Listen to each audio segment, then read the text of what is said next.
Welcome back to the Precious Pavilion. I am Precious, and on this channel I talk about faith, art, and lifestyle. Welcome, let's get into it. So, what does it mean to be the personal data analyst of your life? To be the personal data analyst of your life, that means you pay attention to what you do so you can understand why you do it and make any necessary or desired changes to your life. Why is this important? I say, without the self-awareness that comes from being your own data analyst, you will not have the context to make those necessary or desired changes. Like the saying goes, knowledge is power. Yes, but that knowledge only becomes powerful when it has context.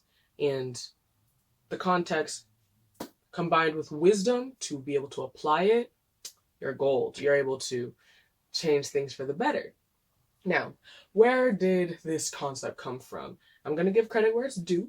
So although I put it into this wording, I would say I was introduced to this through two reels that I saw back in 2022. The first reel on Instagram was of a girl making a gym Wrapped, similar to Spotify Wrapped, where the platform gives its users a annual summary of the top musical artists and podcasts that they listen to. This girl made a gym Wrapped, basically a summary of her fitness journey in that year, 2022 it was, with like the number of workouts she did, the type, and all of that. I saw that reel, I was like, I want to do that. I want to do that for my fitness journey as well, because I was like, fitness, fitness, fitness.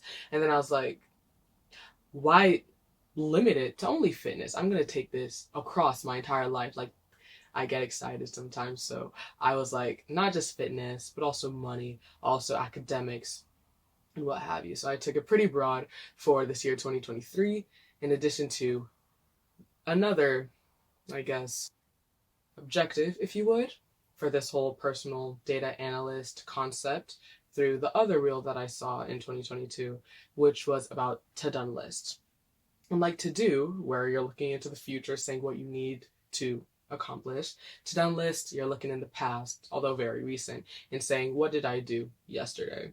And I tried that for a few weeks around the end of 2022. I was like, this is really simple. I thought this would be like a lot of time and a lot of work. It wasn't. It was a few seconds a day, max few minutes a week.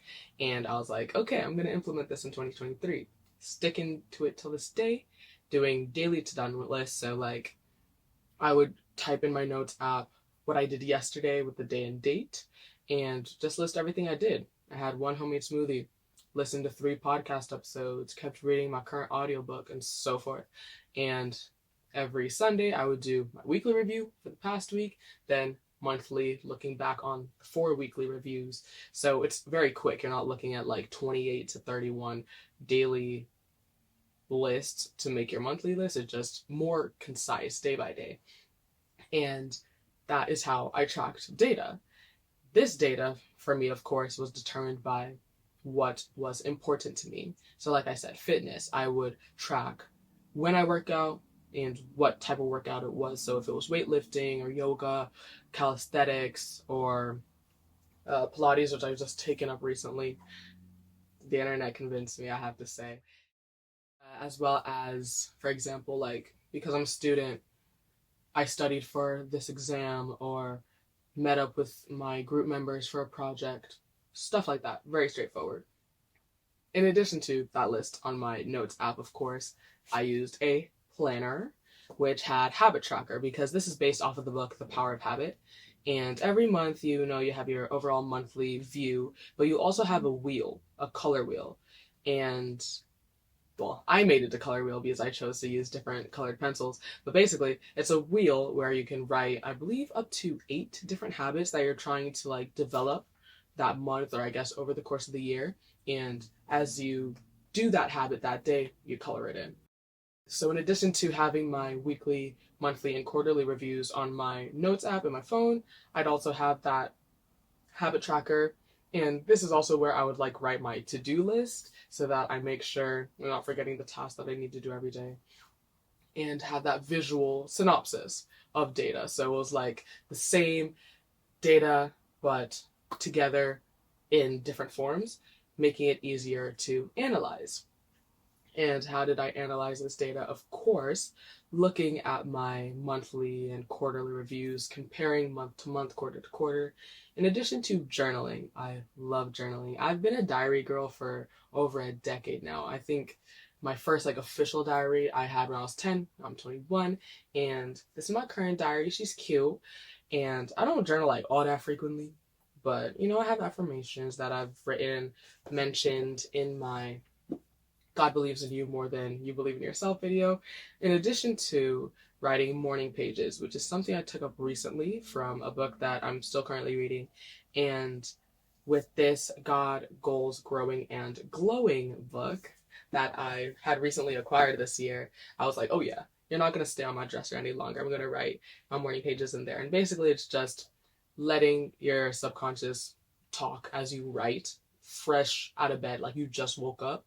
Your subconscious is writing through your hand, and then of course you're reading as you're writing back, and it's like, whoa, I just had an epiphany. Like, wow, this issue that I felt like I didn't have a resolution to, it just came to me. In addition to also realizing the stuff you've been pushing to the back of your mind was more important than you realized. That's been a really cool way that I've started analyzing the data this year, as far as checking in on myself and not just tracking my productivity and output and being like, oh, I missed this many workouts, or I should have gone to office hours with my professor. There's so much more to that. We're full human beings. We're not just student, employee, this, that. We have many roles, but of course we're people. So I found analyzing through, of course, reflecting on my tracker, but also journaling and things to keep things more holistic and fun. Because why would I do this if it wasn't enjoyable and meaningful, This is the first year I'm doing this. So I have learned some lessons, and I'm going to share them with you. These are some lessons and recommendations I have for being your own personal data analyst in 2024 and moving forward. First lesson of which is that the mindset you have while tracking data is just as important as tracking, okay? Because the whole objective is to track, analyze, improve, right? Okay. But if your mindset is not right, this is not going to be a fun, helpful process. Because let's say you have an off day or week, you just were underproductive, or you feel like you're not present or mentally, emotionally where you want to be. Beating yourself up about it is not going to help, because you're just making matters worse. Take it for what it is, and as you analyze, be like, okay, why was this as it was? That's where the journaling really helps, so that you can really untangle your thoughts and make meaning of things as you're going about life. In addition to just recognizing that you are not a self-improvement project. You are a person, okay? You are loved by God. You are showing yourself love by putting in this work. Yeah, it's only a few seconds or minutes a day, but you could have chosen to not be self-aware. You could have chosen to just let your behaviors impact yourself and others as negatively or positively as it could have. But how often does goodness come from haphazard behavior or actions? So we're being intentional. Your mindset is important. Don't beat yourself up. And then, of course, when you have a good day, it's like, okay, let's go, celebrate, and make that a model week or a model day so that you can implement that. But also know that that model day or week can and oftentimes will need to change a little bit. You have to be flexible. There's so many unpredictable things about life. That's what makes it life. But we keep on living.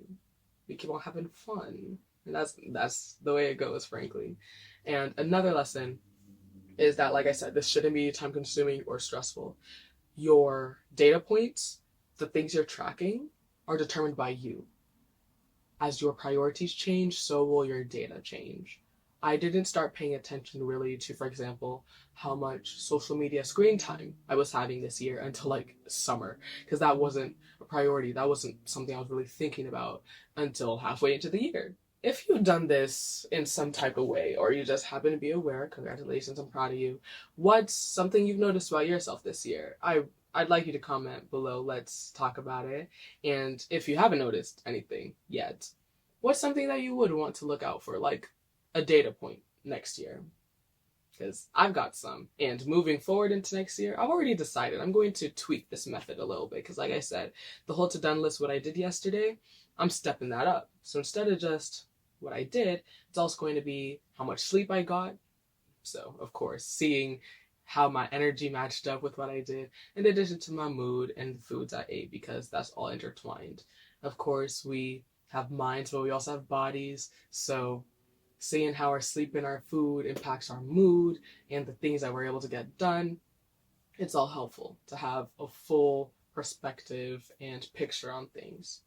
Because at the end of the day, yeah, like we're trying to keep ourselves accountable, because we know accountability is not somebody talking down at you and saying, hey, that thing that you are not supposed to do, why are you doing it? Stop.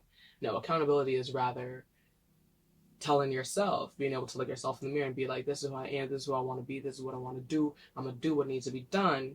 Yeah, that's accountability. It's a personal thing. I found this fun. But like I said, holistic, wholesome, full picture view. Because you're not just a set of data points, you're a person.